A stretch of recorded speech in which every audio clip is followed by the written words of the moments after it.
It's Beer O'Clock, and this is the Beer O'Clock Show, where every week we select, taste, and review a specific beer, and also engage in some light-hearted beer-related banter. My name's Mark, and joining me from the county that once tried to introduce cheetah racing is my beer mentor, Steve. Hello, Steve. Good evening, Mark. How are you doing? I'm very well, thank you. That cheetah racing didn't take off, unfortunately. I can't imagine that it did, but maybe it was what started the boy racers off in this fine county of mine. Yeah, they were a bit worried about how public health and safety with wild animals racing around. Yeah, I'd say. This week's featured beer is the Sierra Nevada Pale Ale, all the way from America, our first foreign beer. We'll be getting to that in just a moment, but before that, let's go over what we've tasted in the last week. Steve, what have you had, mate?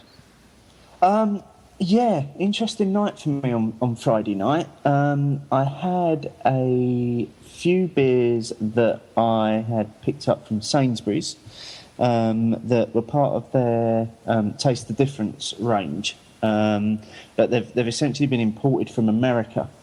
And they've been brewed by an organisation, a company called the Taproom Brewing Company.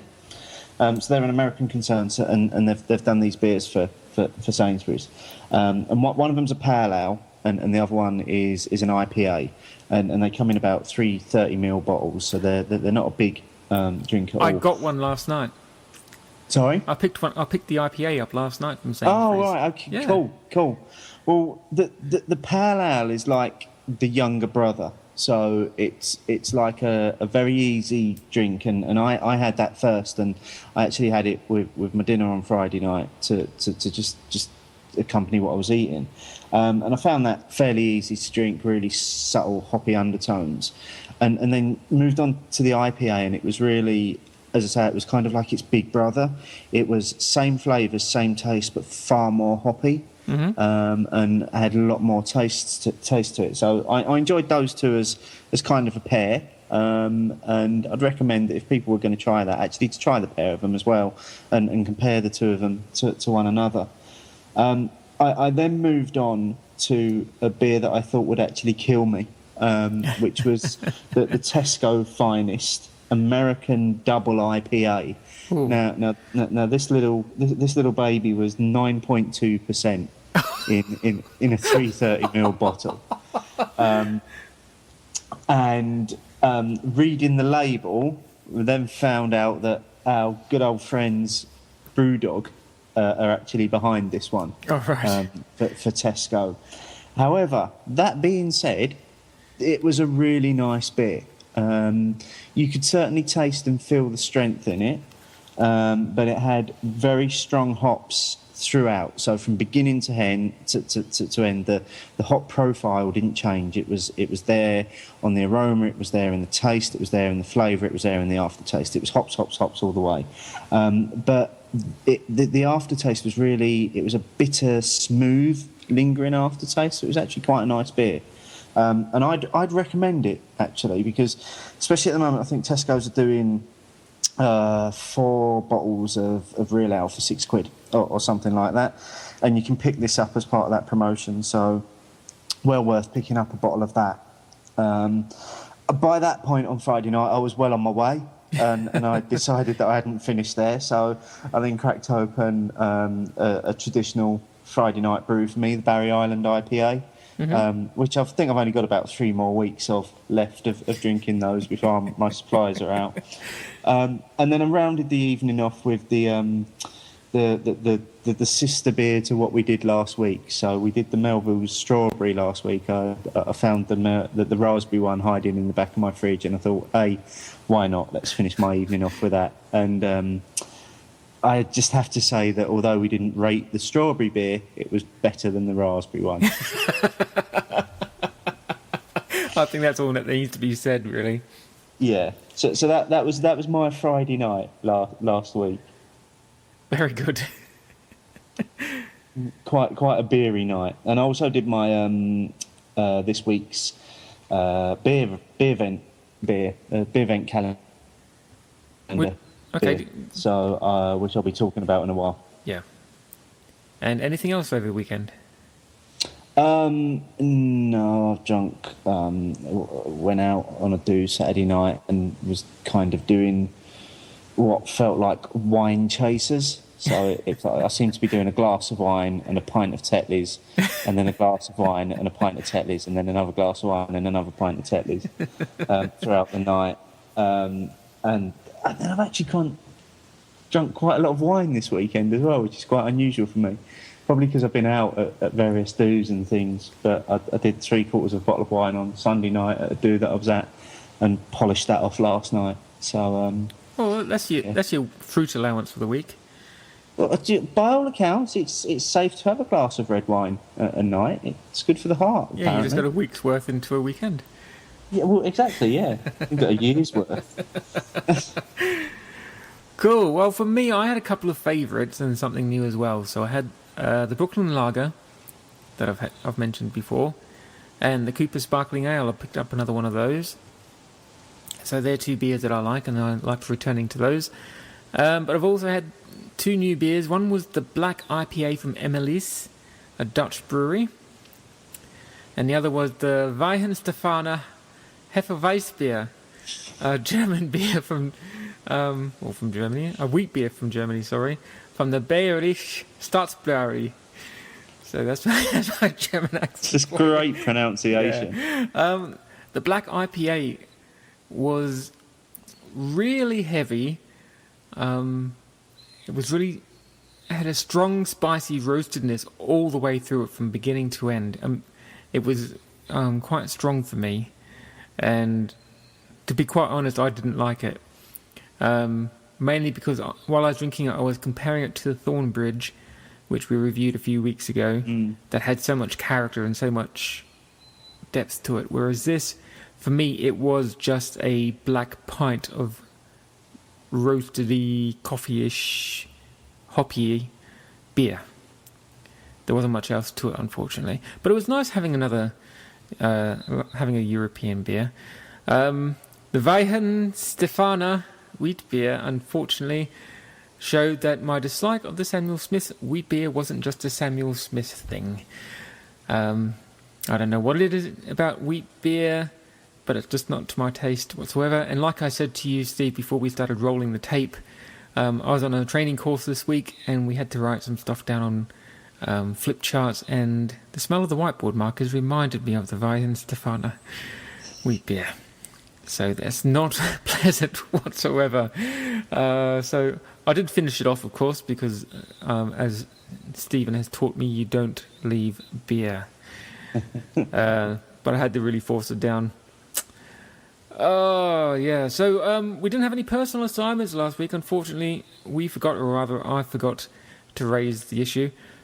But Steve's been doing his Beervent calendar. He started that last episode and he's continued it on this week. So passing over to you, Steve, for your Beervent calendar of the week.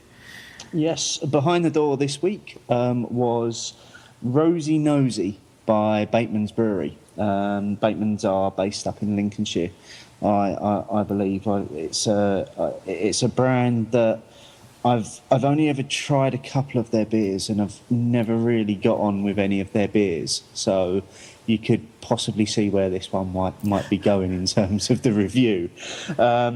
So from the bottle, a ruby red ale, as you'd expect from a beer that's advertising itself as a festive beer. Hardly any carbonation in there, but a lovely frothy, smooth head. In terms of the aroma, a very light roasted malt aroma going on in there. In terms of what it tasted like, fairly smooth, had that kind of spiced, festive undertones, again, that you'd expect from sort of Christmassy beer. And again, those light roasted malts coming through in the taste as well. However, very little hops coming through in either the aroma or the flavour or the aftertaste. I was hardly picking up any hops at all. When I rated it on Untapped, I think I may have been a little bit harsh in calling it a cheap festive version of Hobgoblin. Right. And I'm not sure whether I should keep comparing everything to Hobgoblin, but that was my initial reaction to it. But after giving it a little bit more thought, I suppose my overall summary isn't much better. I just found it a very standard bitter with some smooth festive undertones, but nothing special. On Untapped, I gave it 3 stars, but on reflection, I think it's only really worth a 2-star. Right. Okay, that's a shame. Yeah, it is. But from past experiences, that it tends to be the taste with these Christmas beers. They seem to. It just seems to be a case of they brew a beer and they throw a few festive spices in it and go, oh, there you go, that's a Christmas beer. It smells like Christmas. Yeah, let's think up a funny name for it, and that'll do. Yeah, I'm kind of hoping for a little bit more than that from my festive beers, I think. Yeah, a bit of a novelty, these Christmas beers, aren't they? That they are. What I think I'll do next week is I'm trying to think. I've got a few more out there. I'll have a think before the end of the show as to what one I'm going to do for next week. Okay. Well, getting on to the main review, as I mentioned at the beginning of the show, this week's review is the Sierra Nevada Pale Ale, 5.6%, brewed by the Sierra Nevada Brewing Company in Chico, California. It's a 350ml bottle. Now, this is one of those bottles that I've seen in the supermarket forever, ever since Steve and I started doing this thing. But I've never bought it because I wasn't sure. And I'll be quite honest, I was looking at the label and I thought, that doesn't look like a terribly professional label, so I won't bother with that beer. It looks a bit cartoony, but Steve's assured me it's a very nice beer. It is in my 300 Beers to Drink Before You Die book, I believe. So, yeah, we decided to do it as a feature review in Season 1. It is our first foreign beer as a featured assignment. And the label says it's a completely natural ale brewed with the finest malted barley, whole cone hops, brewer's yeast, and pure water. Each bottle is conditioned naturally, creating a more unique and flavourful ale. So, with my brand new Adnams bottle opener, let's get into it. Shameless sales pitch there. I actually bought that with my own money, may I add. And is that's an Adnams glass you're pouring it into as well, isn't it? I went to the Adnams shop on Saturday, everyone. Oh, while you mentioned that, we finally got a winner for our T-shirt. Oh, yeah. Giveaway, our Adnams T-shirt giveaway, because we after sort of 10 days worth of not being able to get a picture of anybody drinking Ghost Ship out of a can, we changed the criteria slightly and just said first person to tweet us a picture of them drinking any Adnams beer at all. And our winner, and one of our newest listeners as well, was Ian Pennock from Ipswich. And Ian's T-shirt went into the post today, so he'll be wearing that with pride at the weekend while he's drinking his Adnams. And didn't he look riveted in that photo of him drinking the Adnams Old Ale? He did, didn't he? He looked like he was really enjoying that pint. Good on you, Ian. Cheers for that, mate. I hope you enjoy the T-shirt, and I hope it fits. Not to say that you can't fit into a large T-shirt, but it is only a large. Okay, well, enough of that. The Sierra Nevada Pale Ale. It comes out a lovely, I would say almost a lagerish gold colour. Yeah. Nice streams of carbonation all through it. Mine poured with a really thick head, but that was probably me pouring it a bit too vigorously. Had a nice smell coming off it as soon as it poured out. Yeah, there's a lovely aroma to it. Yeah, a very fresh smelling aroma. Earthy undertones, earthy, hoppy undertones going on in there. Okay, mate. Bottoms up. Let's Cheers. have a go. Wow. Yeah. I'm getting almost a peppery aftertaste to that. Yeah. You get the strong flavours straight away. You get the hops straight away in there, but it then comes through and there's a lovely smooth pepperiness to that aftertaste. Yeah, layer upon layer of spiciness there. And that spicy hoppiness. To my brother Nigel, I don't care about not saying hops this week. Yeah, I mean pure hops coming through in that entire mouthful of spice. But like you said, the real kind of a smooth peppery undertones to it that seep through that hoppy covering. Yeah. And it lingers around as well. Yeah, the flavour lingers around. It doesn't disappear as with the drink. It sits there in the mouth for a while, and you get to pick it up for a few minutes after as well. Yeah, but it's not a bitter aftertaste though, is it? No, not at all. It's Nice. I wouldn't call it smooth, but it's certainly not bitter either. And like, there's a citrusy nose to it. This is one of the first beers where I've had this beer out of the fridge for about 2.5 hours now, so it's still a bit cool, but it's given it a chance to warm up quite a bit as well. So No, I went for mine straight from the fridge, because I took the label saying serve chilled as being served from the fridge. But then I suppose thinking about it, that would have said serve cold, wouldn't it? So, but it's good that you're tasting it. We're tasting it from a different perspective. So, but yet we're still picking up those same things. So we've both picked up that peppery spiciness in there and the hops. Even though mine has come literally straight out of the fridge into the glass, and yours has been hanging around for a bit. Yeah, I really like the fact that we're getting the strong hoppiness from it and that peppery without the bitter beer hanging around the back of your mouth. Yeah. Afterwards. What it's almost got, dare I say this, it's got like a lager finish to it. So with your bulk standard lagers, you can just drink them, and that's their intention is you drink your lager to get drunk. Yeah. You don't care what it tastes like. It's there to get you drunk. So it's easy to drink from beginning to end. This has got that kind of finish to it. It's easy to drink. It's got a nice finish and a nice end. And as you say, there's no bitterness in there, so you're quite willing to go back for more.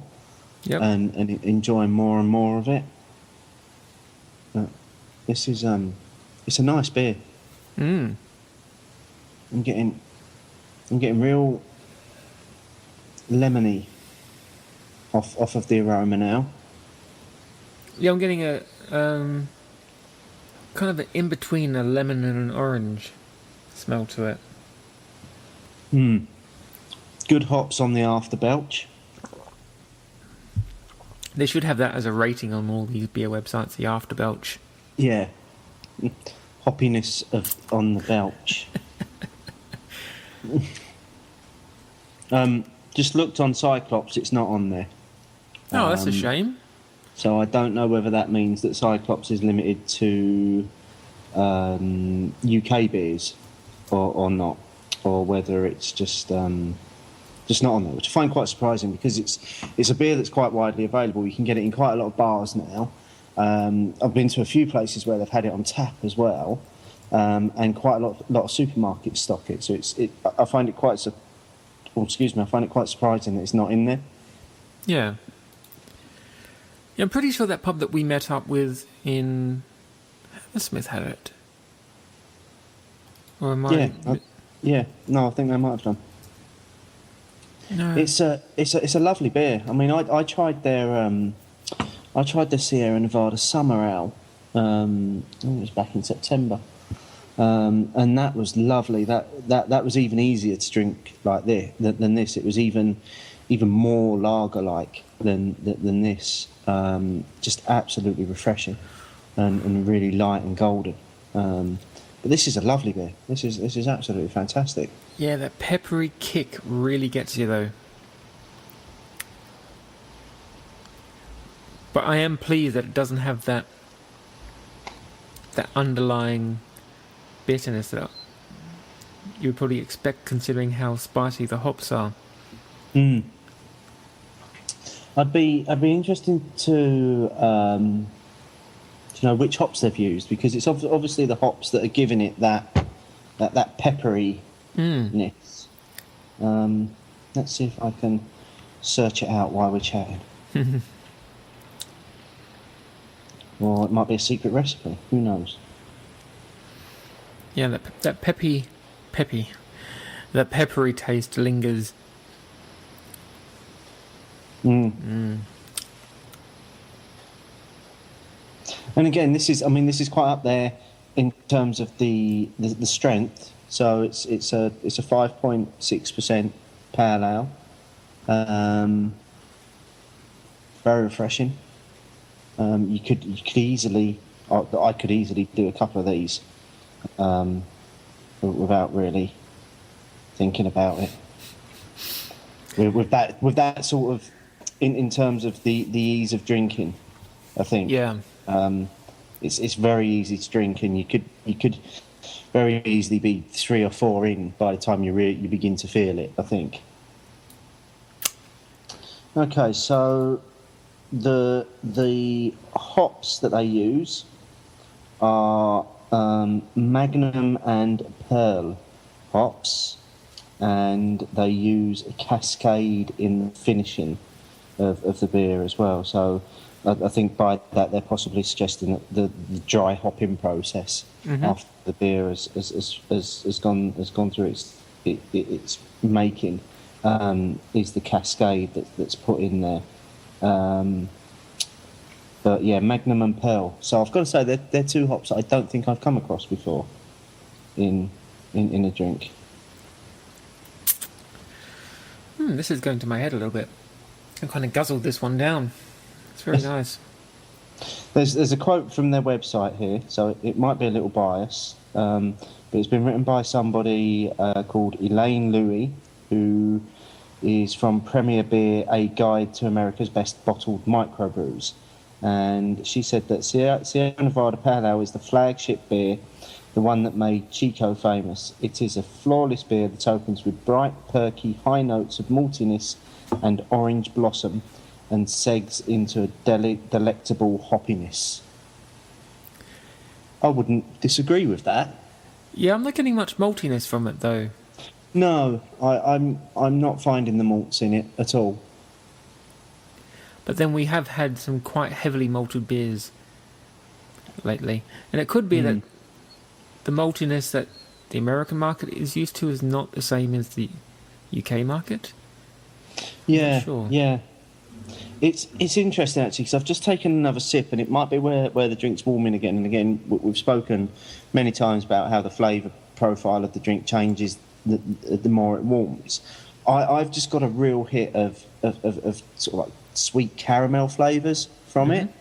And then I've looked back at the website, and the malts that they use are caramel malts in it. So, and I didn't see that before I drank it, so I wasn't influenced in any way by what I had seen. Oh, pardon me. It's made me very gassy. This has. That is a nice beer, though. Very nice beer. Yeah, I think if it wasn't so strongly hopped, I could have quite a few of these. Yeah. But that pepperiness is really giving my mouth a kick. Mm. I mean, I could have one of these, then space it out with something else. I think it'd go quite well with food.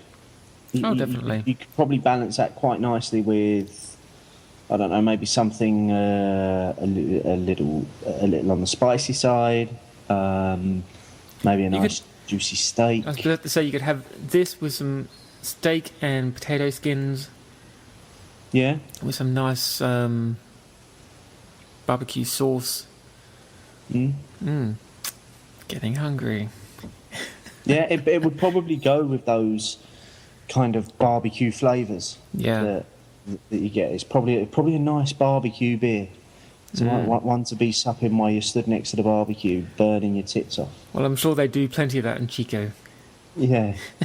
But no, it's a really nice beer. But I mean, be wrong for us not to suggest that maybe it'd go nice with a nice pie as well. Next year we have to start reviewing different pies as well. Yeah. We'll be returning for season 2 as the beer and pie o'clock show. The pie and beer o'clock show. If anyone makes their own pies and wouldn't mind them being reviewed on the Beer O'Clock show, get in touch. I might have to make my I'm not sure if I told you the story of the innocent gun pie that I made once. I soaked, essentially marinated a load of beef and lamb in a bottle of innocent gun for 24 hours before cooking it, and it was absolutely gorgeous. Just tender as anything, but the flavours in it were just amazing. Wow. I might have to make myself one of those this winter. I've finished mine now. Okay. As always, you've beaten me for a change. I drink my beers far too quickly. As that would suggest, this is really easy to drink beer. Yeah. The hoppiness is a lesson to anyone wanting to know what do we mean by a hoppy beer. Have one of these, and you'll have no choice but to taste the hops. And for me, there's no malt there, or very little malt. There's obviously some because it's giving it some kind of flavour. Yeah. But the hops, you can taste the layers within the hops. You've got that nice fresh hoppiness spiciness on top. Then you have the pepperiness coming in after it. The nose is that nice lemony orangey nose to it. Very fresh, very outdoorsy. Beautiful colour to it. Nice light carbonation. There is a bit of a gas on the back end. just a little bit, yeah. And your mouth will just be a party of spices afterwards. But I'm really glad we finally got around to having this, because I know how available this is in all the supermarkets around me, so I'll be getting some more of these to stock up for Christmas. So, what are your final thoughts, Stephen? Well, I have to say, firstly, that I think you summed it up amazingly. Your summary of that drink was bang on, and just really clearly explains everything we've just tasted throughout that beer. So, yay, I'm learning. You are learning. Seriously, well done. I can't add anything to that review other than to say it's a really fresh and enjoyable beer, and that peppery kick really makes it. And as you say, the good thing about it is so widely available as well. And I think that's the thing that we could almost get back to where we set out on our journey with our little show here, was that the idea was that we'd encourage our listeners to drink the same beer that we were drinking, and this is one of those where people can go out and get this and drink along with us and let us know what they think about it. So please do. Yeah. If you want to feel what we've felt tonight in terms of this, go and get yourself a bottle of this and drink along. Exactly, yeah. Okay, so let's do some bottle cap ratings out of 5. How would you mark this out of 5, mate? I think it's a 4 for me. Mm-hmm. It's only just creeping into a 4. Yeah. But I don't. When I compare it to other beers that I've drunk that I've rated as a 3, it would be unfair to rate this as a 3, because for me a 3 is a middle of the road, easy drinking, enjoyable beer. That's a 3 for me. 4's something a little bit more special, and 5's something that absolutely knocks my socks off. And this is a 4. Mm-hmm. So for me, it's just that little bit more special than the middle of the road stuff. Yeah. For me, a 3 is a beer that I would drink again, so this would automatically get a 3.